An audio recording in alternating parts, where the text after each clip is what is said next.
And is this loud enough today? Okay, great.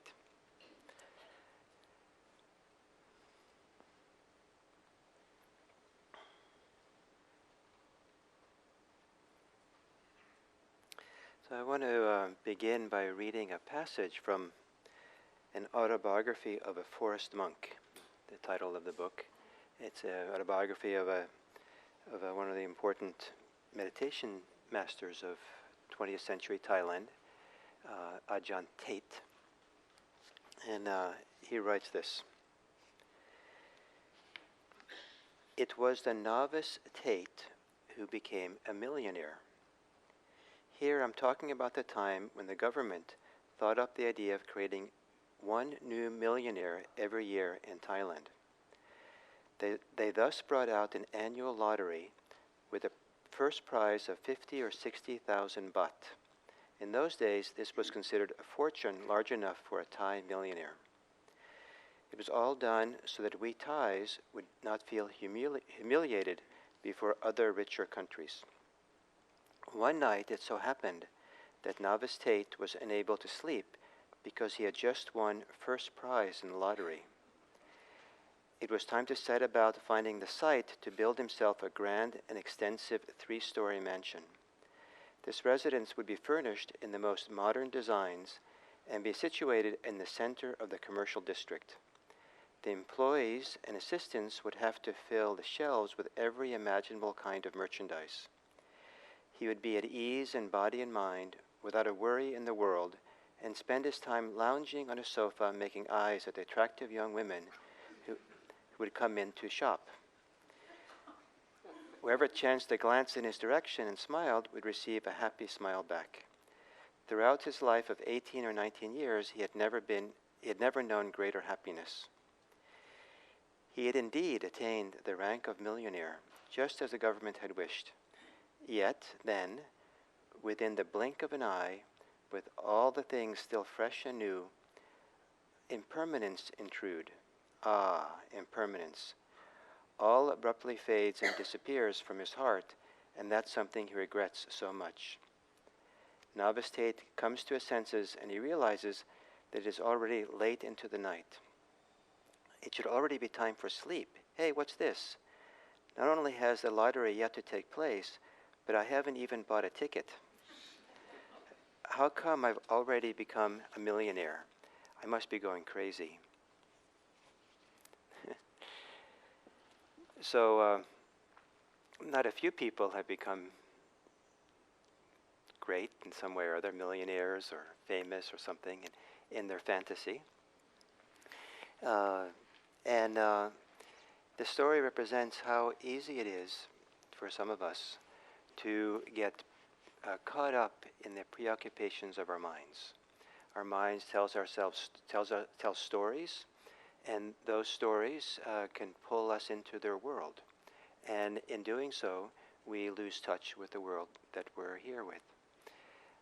Yesterday I was going for a walk up here in the mountains, a hike by myself, and I had certain concerns that have been kind of a little bit preoccupying me.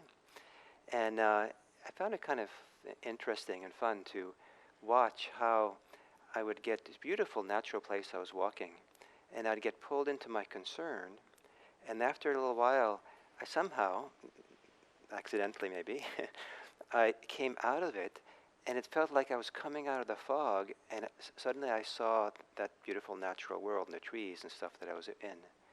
And then after a while, the concern would take over, and I would kind of notice that I was lost touch with the world around me.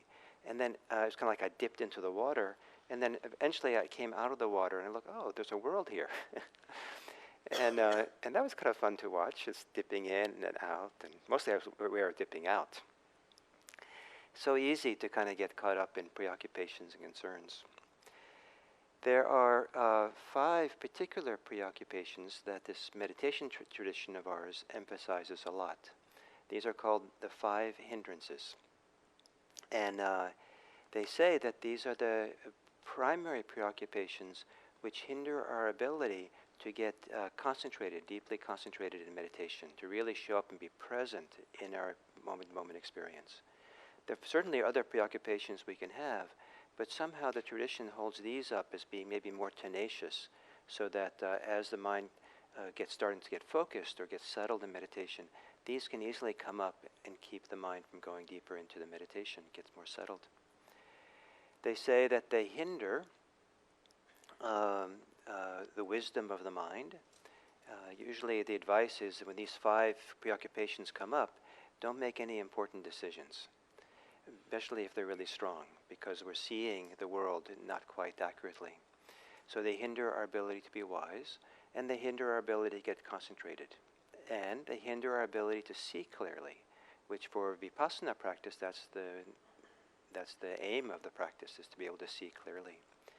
The analogy that the tradition gives for this lack of inability to see clearly is a pond, which a pond water, which if you put a red dye in the pond, you don't see accurately. You see everything colored red.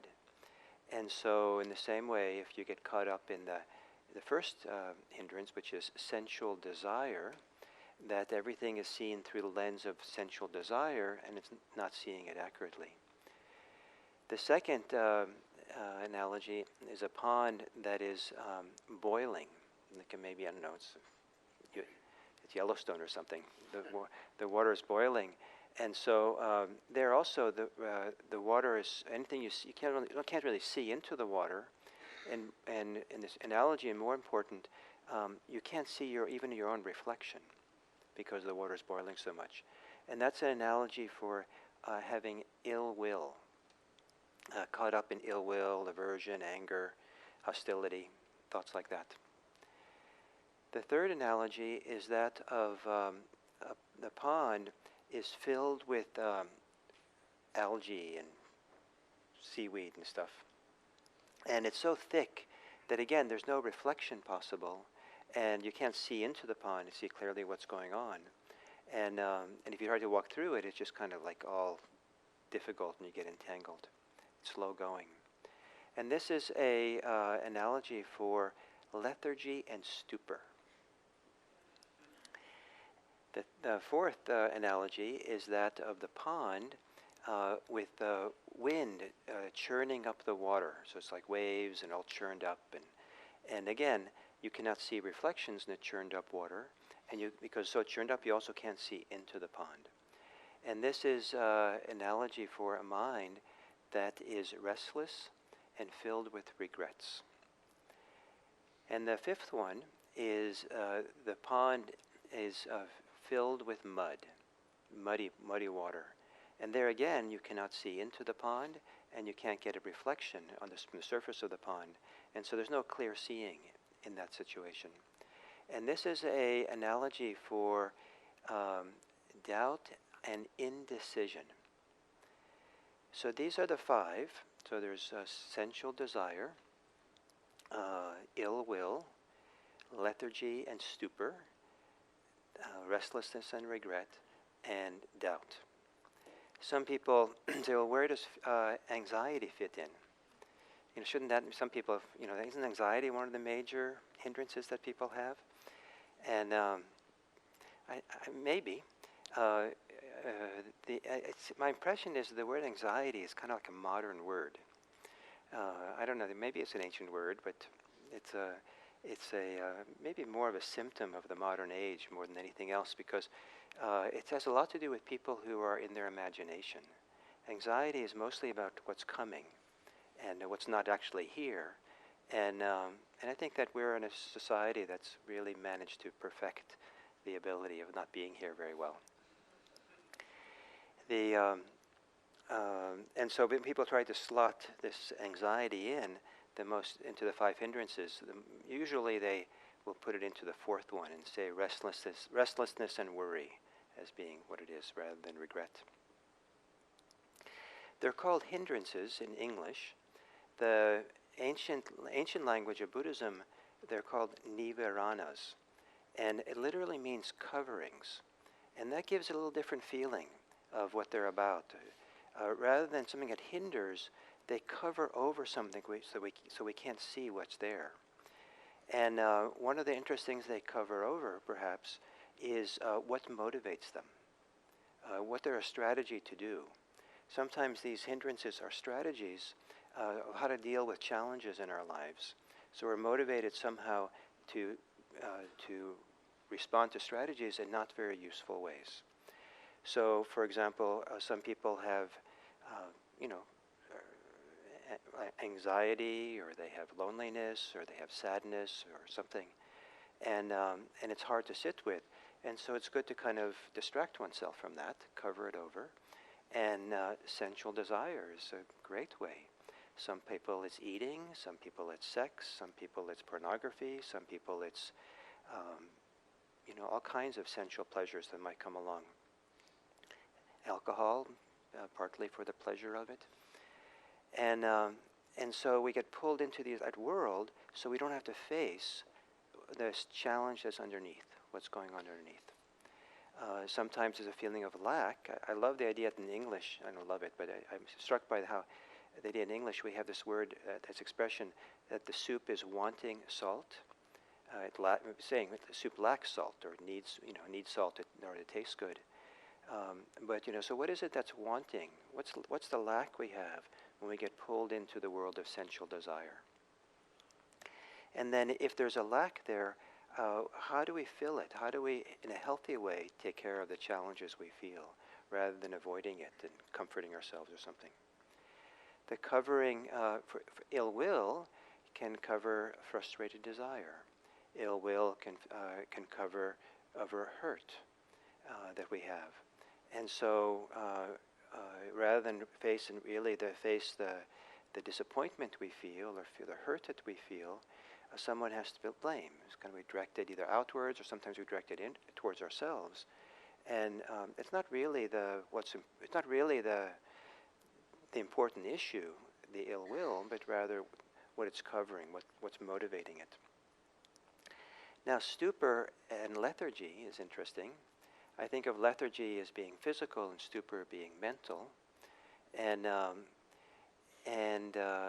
these are not considered the same as tiredness, but these are clearly strategies of the mind to somehow shut down, to somehow not deal with what's going on. We're so disappointed, so discouraged, so afraid, so disappointed, so uncomfortable the situation that it's just like it's better just to kind of, disappear into our tiredness, disappear into just being so lethargic or in a stupor, as we have to deal with it.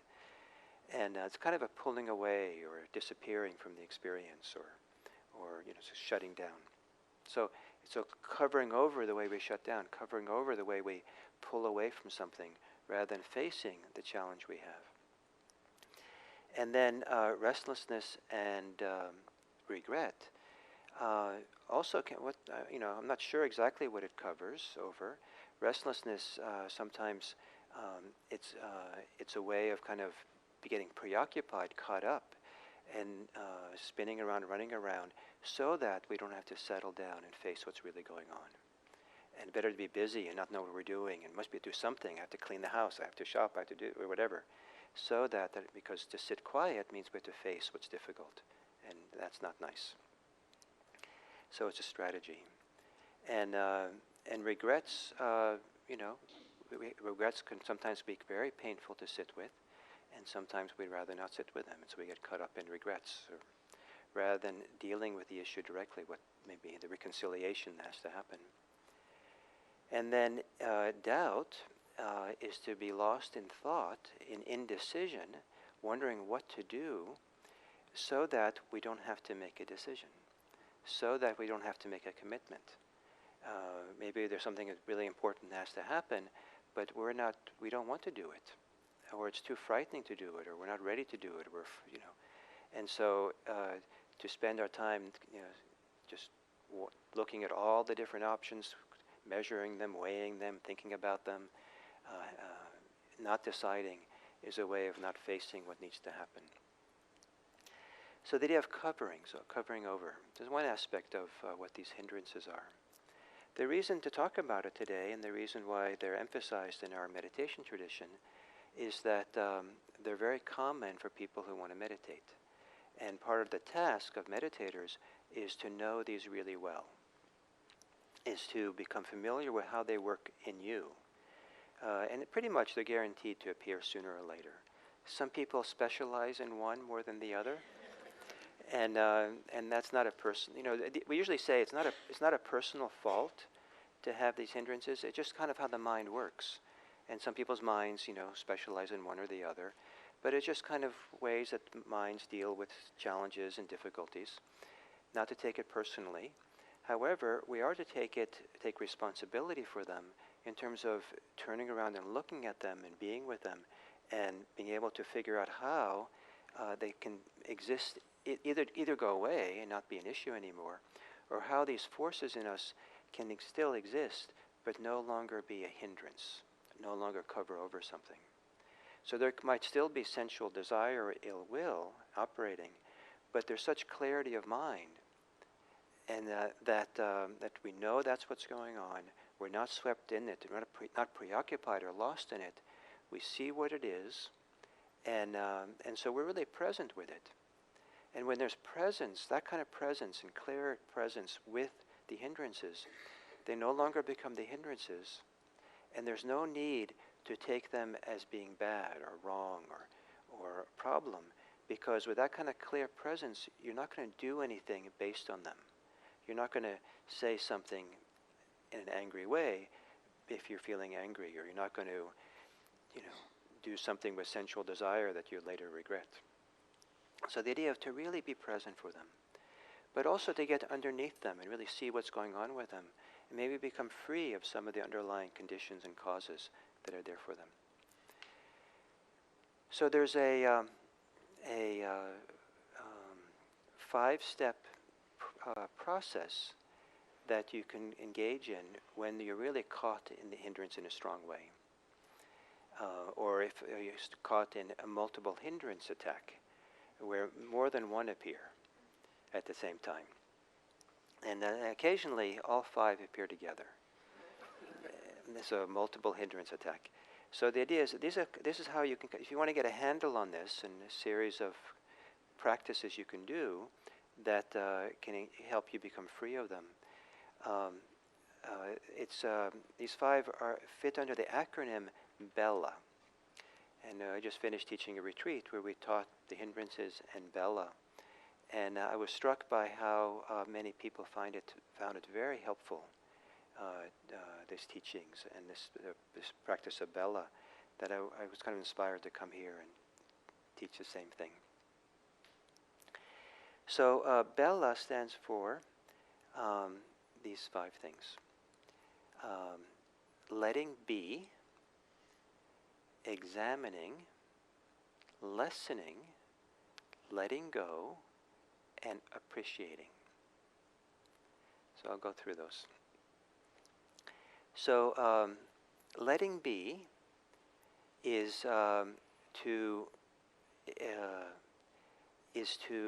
not feel like you have to do something first and foremost when you see there's a hindrance. You don't have to fix it. You don't have to push it away. You don't have to blame yourself. You don't have to get frustrated. Just let it be there.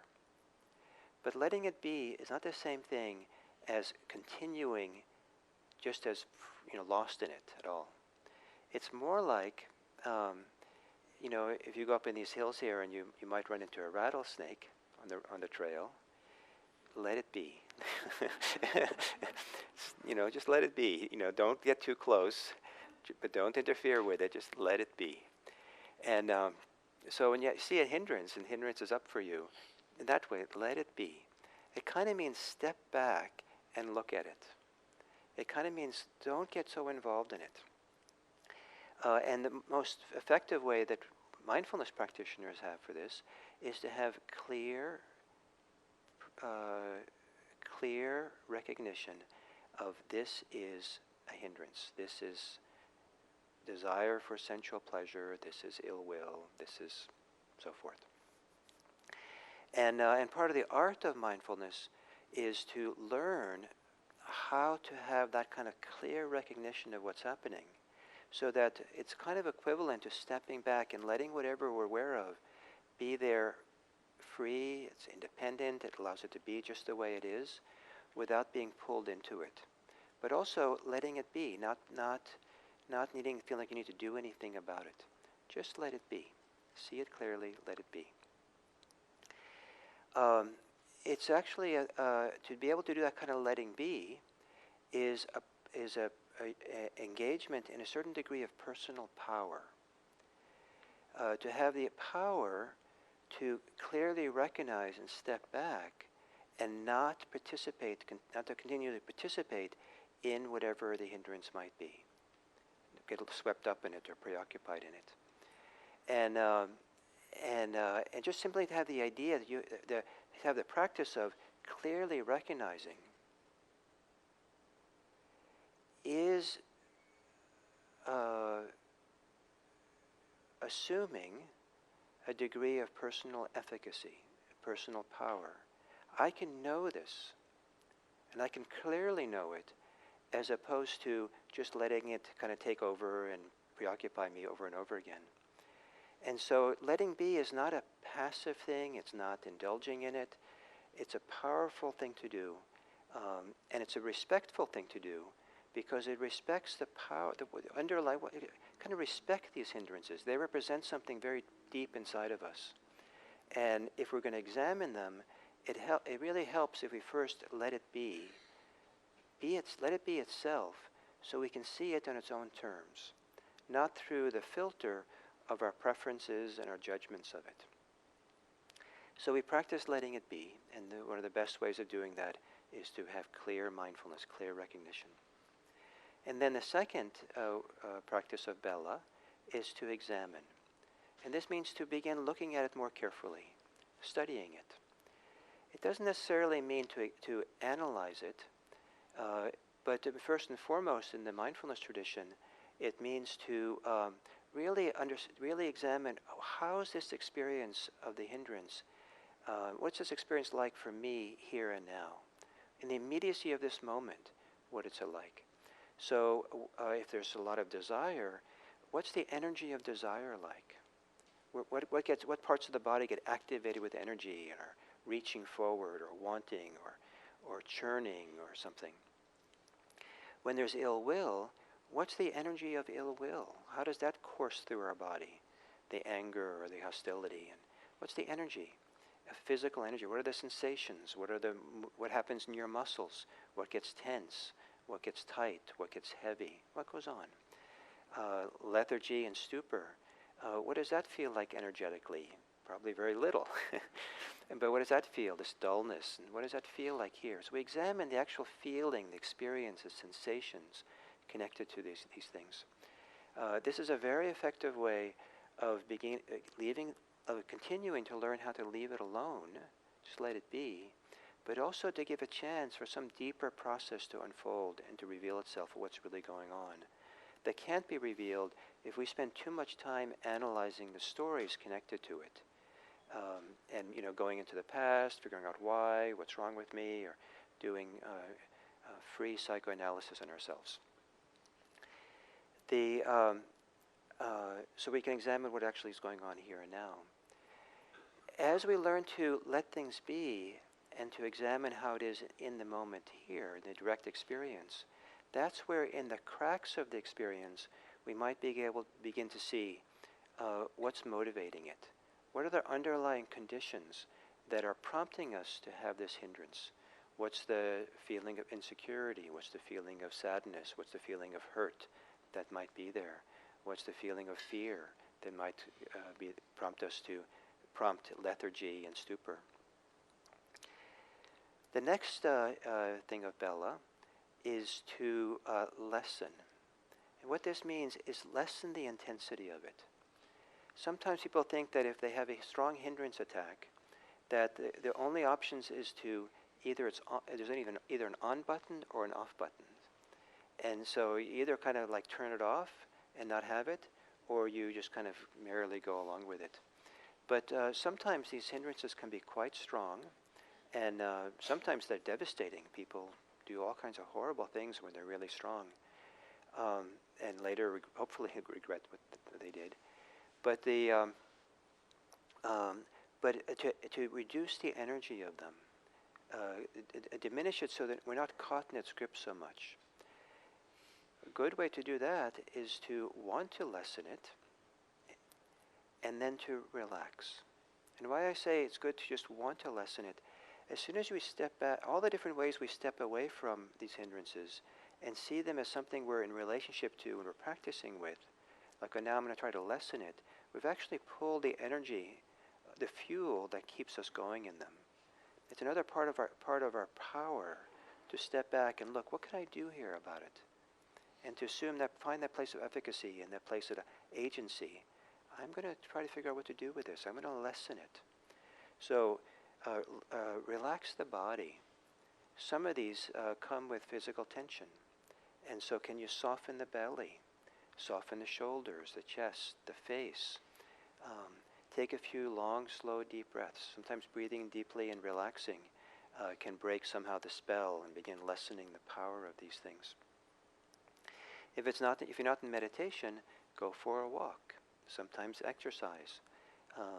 Sometimes eating. Sometimes drinking some appropriate water or something. Non-alcoholic thing.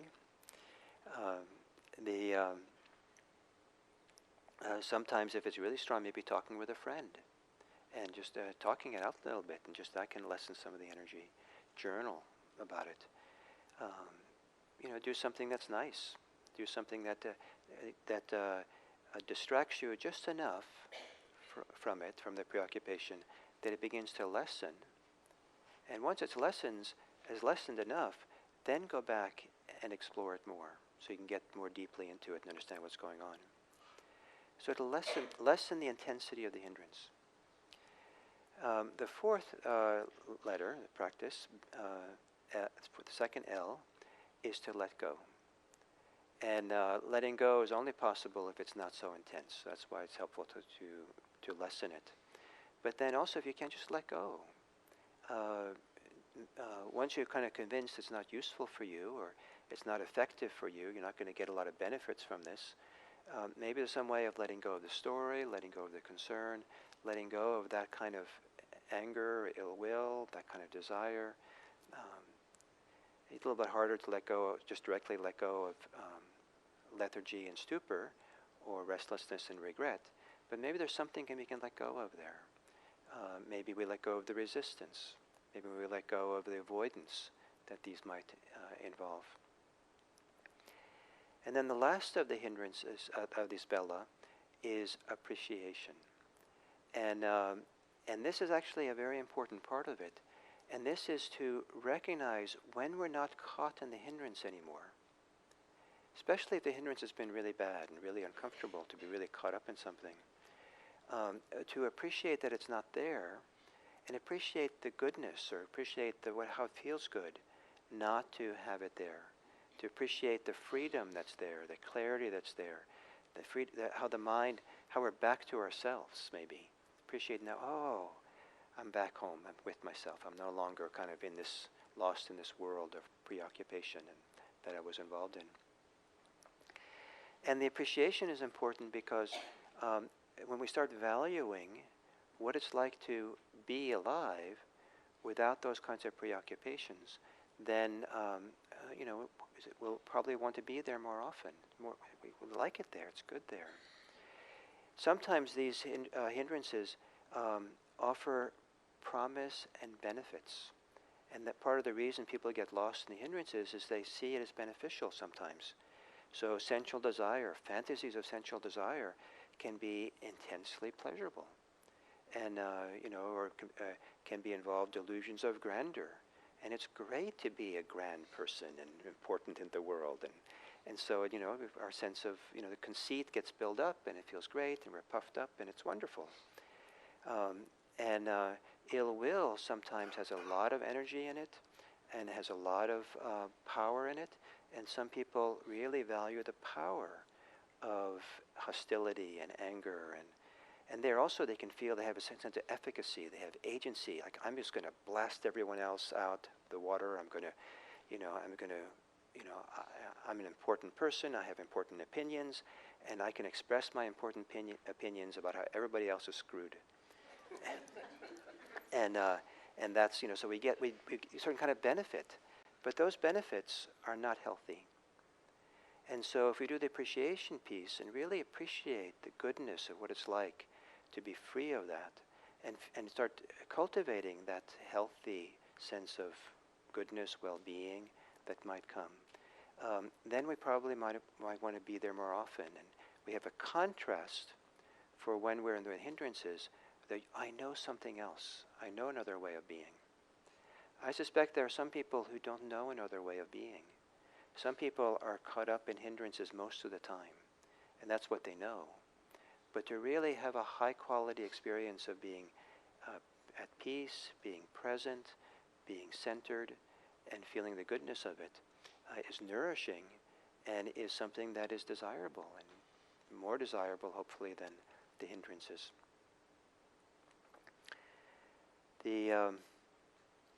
So the 5 hindrances and the 5 practices of Bella. Letting it be, examining, lessening, letting go, and appreciating. So now it's your turn. For those of you who might once in a while be visited by hindrance, if you have any questions or comments or testimonials about working with these hindrances, anything, you're welcome to.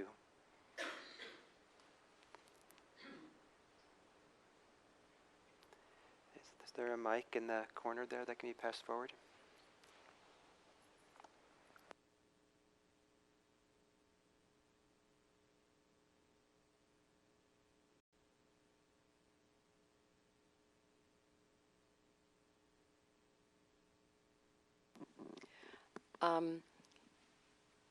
I was really inspired the first time I read that the Buddha's wife, I think it was, when she accepted the Buddha's teaching, all her hindrances dropped away. Do I have that story right?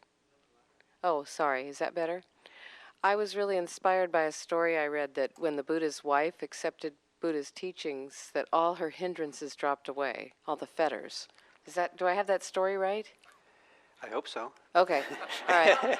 Anyway, it never occurred to me before then that I could live life without ill will towards others or self.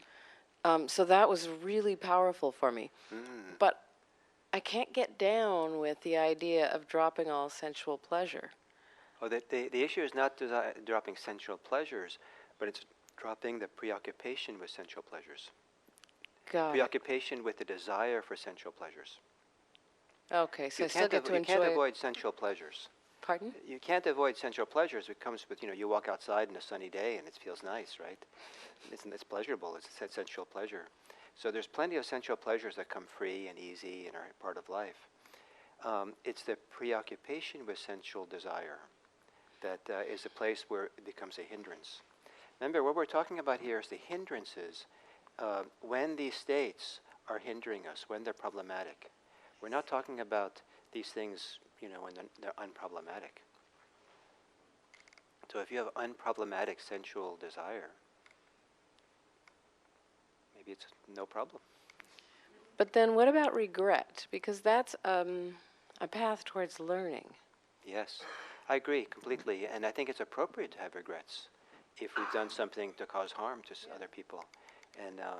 But it can be a preoccupation. And so people get caught up in as a preoccupation and don't do anything and don't address the issue, don't try to reconcile themselves, don't try to learn and change for the better. They're just kind of lost in kind of wallowing in the regret. And then it becomes a hindrance. Thank you.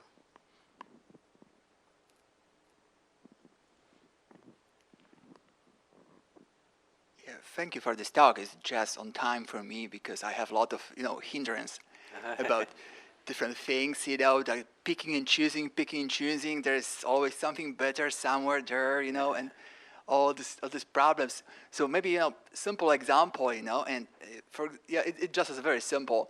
You're buying a pair of shoes. I go to a shop and I see nice shoes, I like them, but maybe in another shop there are better shoes which more suit me. So I'm very often caught in something like oh, I like them, but maybe there's something better. Maybe I should wait, and and sometimes I postpone decisions, very long because I feel, oh, maybe there's something better there, and I don't buy things. So in some way, I lose a lot of time. I don't have a good shoes. So is that driven by fear?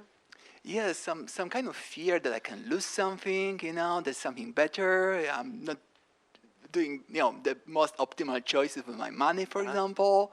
Yeah. Yeah. So then that indecision is covering over fear, and so the important thing to then look at and study is your fear. Fear. So how to go with this, like this appreciation, letting go, the steps through this, for example, this buying shoes. Yeah, you'd go and you'd buy the most practical and accessible shoe that's available. And then you'd walk out in the store and say, "Well, that was easy. Now I'm free, and I'm nice. I have the whole day to kind of go walk in my new shoes, and this feels so good to have just made a decision so quickly. And wow, I have my whole day to myself now."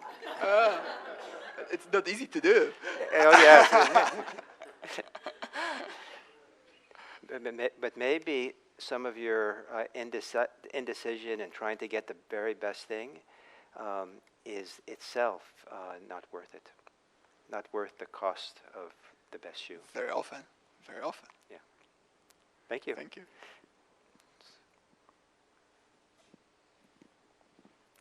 So as usual, I feel like you've been watching me. So I actually have been dealing with an interpersonal situation that's been frustrating me, and I felt like I was trying to communicate it, but it wasn't really going anywhere. So I've been going to my usual hindrance of ill will, which is in my head. I'm like fighting the person, and that always distresses me a lot because I don't see myself as a mean person. Then to hear that, it just caused me a lot of distress. Yesterday, I decided that I was just going to let it be, and I was actually going to watch what happened, and it all just kind of lifted, and then I did appreciate that. And then this morning, I woke up, and I immediately went to ill will, and I was like, how could this be? Nothing even happened overnight. And I've moved away from that, but what you said that was really helpful was about the power and efficacy. And I was thinking that must be what it is that I'm seeking when I go to that place, is that I feel powerless and I feel like I'm not efficacious in the situation, and that's my way. And I think that will be helpful for me kind of going forward to remind Very myself. good. So maybe having some power and efficacy is important, of course. So maybe there's a way of tapping into it in a different way rather than going into the ill will. Great, thank you.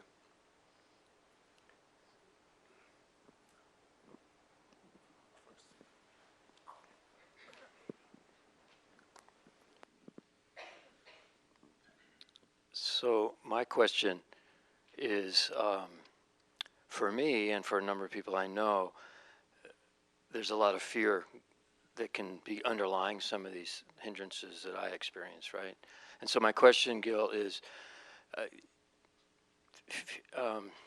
to do away with the hindrances and then get down and then experience the fear, that's really hard for me because fear is fear. And it's scary.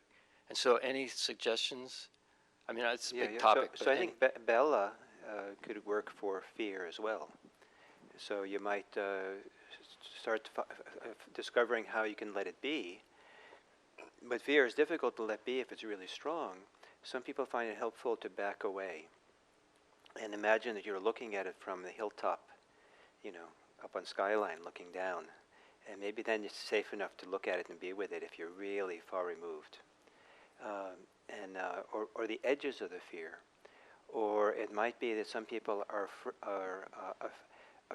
afraid of the fear, and it's a secondary fear that needs attention. And unless that's dealt with, we can't really get to the fear. So you can start looking at the fear, studying it in different ways. Also, this lessening is important.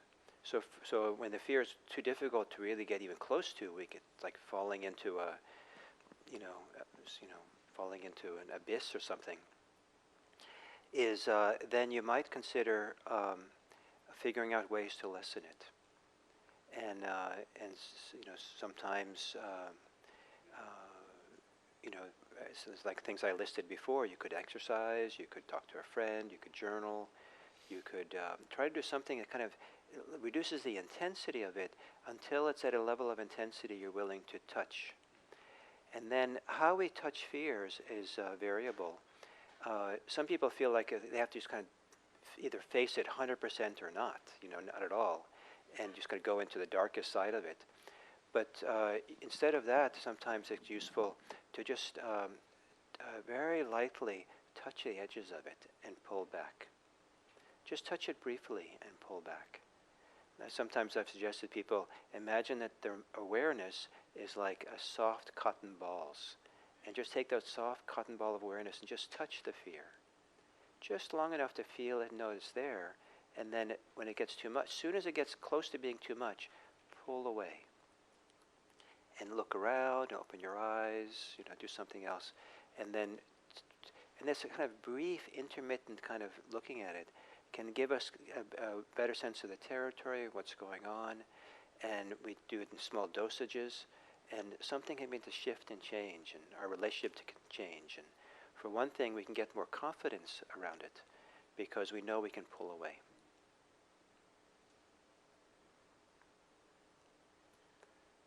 Okay, any more?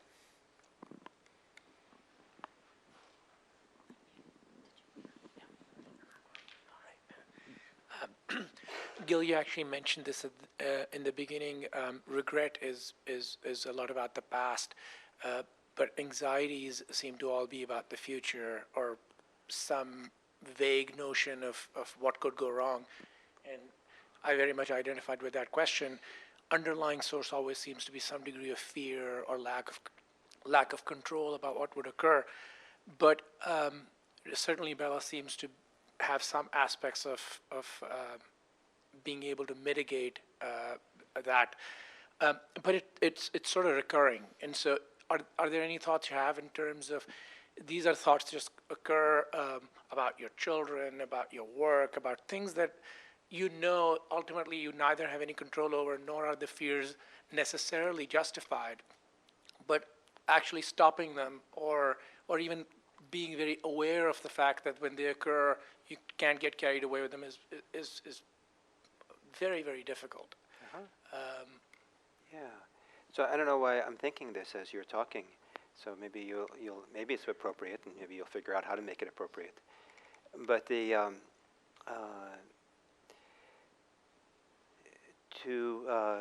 go for a walk and walk in the most stately, royal way you could ever walk, with tremendous walk with confidence. You've been walking for a while, right? Right. 50 years. So assume all the confidence you have about how you know how to walk, and really walk in a stately, confident, clear way, and really walk, just completely walk. And if you do that really strongly and well, you're going to be a powerful person. And there might be, and all these little things you're worried about will feel a little bit not so big. And so maybe that's relevant for you. Try walking. I'll give it a try. Good. So I'll end with a little story, a little kind of teaching thing that I like. And it has to do with, it could be used for the hindrances, is how we view the hindrances is important. If we make them really big and are horrified that we have them, and this is a personal failing of the greatest magnitude, and this having a hindrance says really bad things about who you are as a person, you're just going to be crushed under the weight of them. But if you see yourself as being big, and the hindrances are just little, of course they're there, but so if a big fly lands on an ant, it's a big deal for the ant. If the fly lands on an elephant, it's no deal for the elephant, no impact. Would you rather go through the world like an ant or like an elephant? So be an elephant and let the hindrances be the little fly. Don't take them so seriously, and don't let them be in charge. You can be in charge. Okay? elephants.